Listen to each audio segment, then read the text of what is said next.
为什么要给大家分享这个内容呢？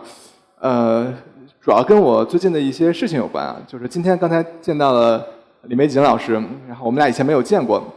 他一见我说：“哎，你是不是那个谁谁谁的老公啊？”他说的那个人呢，我也认识，是比我高20届的一个师姐。所以我觉得肯定是我今天太憔悴了。我最近这一周一直在给我孩子去找他的幼儿园，然后参观了很多幼儿园啊。今天上午刚刚交了他的学费，因为我孩子他是9月份出生嘛，所以说可能如果不上私立园的话，他得满1年。交完学费之后，我发现我的存款只剩大概1个月的房贷了。所以我觉得我很能理解大家，肯定日常生活中育儿方面会有很大的焦虑啊，有很多的压力，使得我们希望给孩子更好的东西。但其实营养上，大家真应该把精力花在哪个地方呢？我觉得是需要一定指导的。比如说我这周就像文一老师说的，其实是我带着孩子去一些幼儿园参观呀什么的。然后其中去了一个小区附近的幼儿园的时候，我老婆也去了。她看着这个幼儿园赶上中午嘛，吃饭，看着这个是有肉汤，然后有2、3个菜，然后一个小盆儿，又一点米饭，然后她觉得这家不行，这家这个吃的太差了。完了我就跟她说，我说其实这个量是适合的，这个种类也是够了的，只要这个孩子他能把它吃完，这个幼儿园他做到了卫生，做到了合理，其实就可以。他的这种想要花样更多，想要看上去非常高级的这种期待是大家都能理解的，但实际上真的会对孩子更好吗？其实也不见得。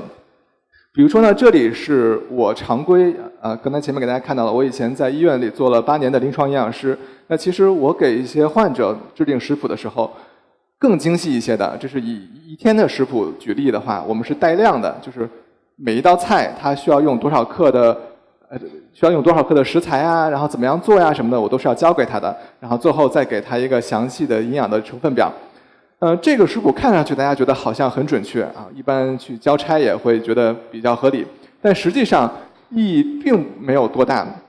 包括我之前也给很多的明星做过他们的减肥的食谱就像刚才那个食谱上大家可以看到，我用了很多的鱼虾呀之类的，这是因为这些食材堆在那儿的话，看上去体积很大，整体这个菜肴这个套餐看上去非常高档，但实际上如果你换成瘦肉换成很常见的一些食材，甚至换成大豆，它的营养价值也并不会低多少。食谱这个东西呢，我们可以作为一个营养师，我们把它做得非常的完美，做的它好像看上去挑不出任何的毛病和我们的营养素一对比都是差值在0%以内，但其实它真的没有那么神奇。孩子吃一个非常非常合理的一个食谱，不见得比你给他提供的一个普通的一个食物，可能只有2、3样菜肴，他可能也仍然吃得可以很健康。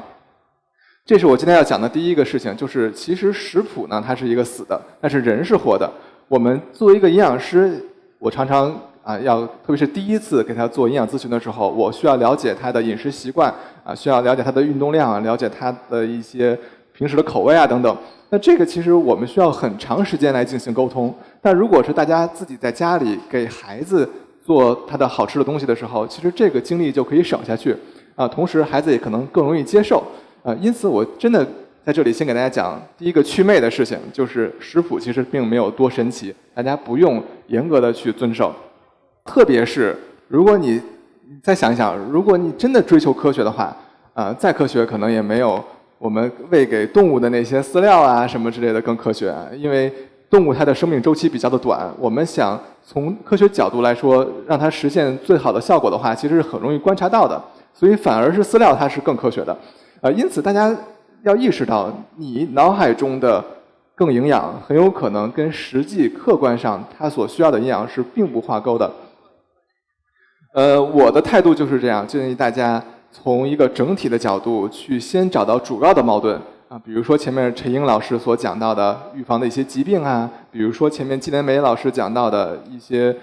药物它对人体的影响可能是要比营养大一些的，包括前面李玫瑾老师刚刚也提到了很多它是先天的决定了他的智商那可能后天的一些影响的因素起不到一个决定的效果，所以大家可以去把你的有限的精力先花在一些更重要的地方上。那么我们抛开那些疾病的因素，就从营养角度来讲的话，你又应该抓到哪些要点呢？如果回到我小时候哈，我觉得我会想起这4件事情。第一个呢，就是一定要多户外活动。大家看到我这个戴一个很高度数的眼镜，其实现在来看的话，每天保证户外活动，保证充足的光线，对于预防近视是最有效的。比起你吃什么胡萝卜，吃任何的偏方都要有效的多。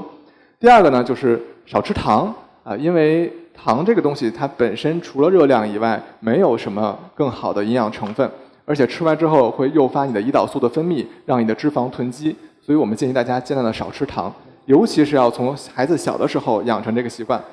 第3呢，就注意多吃菜，然后第4呢，就是保证一些微量营养素的充足。这是因为我们如果去看那些宣传营养有多重要的那些文章也好、视频也好，或者网上的材料，它常常提到的各种营养缺乏性的疾病，背后都是那些微量营养素的缺乏。这个是更常见的。比如说，就拿成人来说的话，大概有90%多的人是钙摄入不够，80%多的人是维生素 B1、维生素 B2 摄入不够。但真的它能造成什么严重的后果吗？其实就我们日常的在城市里生活的人来说，尤其是能够吃学校的这些饭，然后家里还能够正常开饭和大人一起吃东西的这些人，他其实不太容易缺那些宏量的营养素。因此我们重点还是应该放在这些微量的营养素上。刚才我讲的就是重点的一些微量营养素以及其他的我们的一些要点我之前做营养师的时候也一直是以这样一个理念在给大家做科普，给大家进行营养干预。然后直到什么时候呢？就是去年有一次我给一个纳斯达克上市企业的老总他咨询营养问题，然后问我这个他的午餐还能该怎么样改善。我当时就跟他说，我说你现在这午餐蛋白质已经够了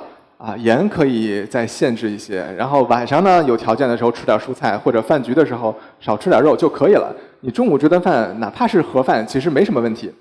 结果他觉得我这个讲的太简单了后来给我打了一个差评。所以后来我就痛定思痛决定以后不管怎样，一定要先给他一个食谱，给他一个更详细的营养的干预的建议。所以下面呢，我也就给大家讲一讲，如果你是一个营养师的话，或者说按照一个营养师的标准，我们要怎么给孩子制定一个食谱。首先呢，就是先得了解他的一个营养需求，然后其次呢，我们要计算他的各种营养素需要摄入多少，然后再通过我们的食物去满足这个营养素，然后最后再把这个食物组合成不同的菜肴来让你去去炒这些菜，去提供这些菜肴。所以是这么一个流程。首先呢，先来说主要的营养素，就比如说像热量，比如说像蛋白质、脂肪、碳水化合物。我们的标准是中国营养学会出的 DRIS， 这个大家直接拿关键词在网上搜是可以搜得到的。有几十张不同人群的营养素的推荐量。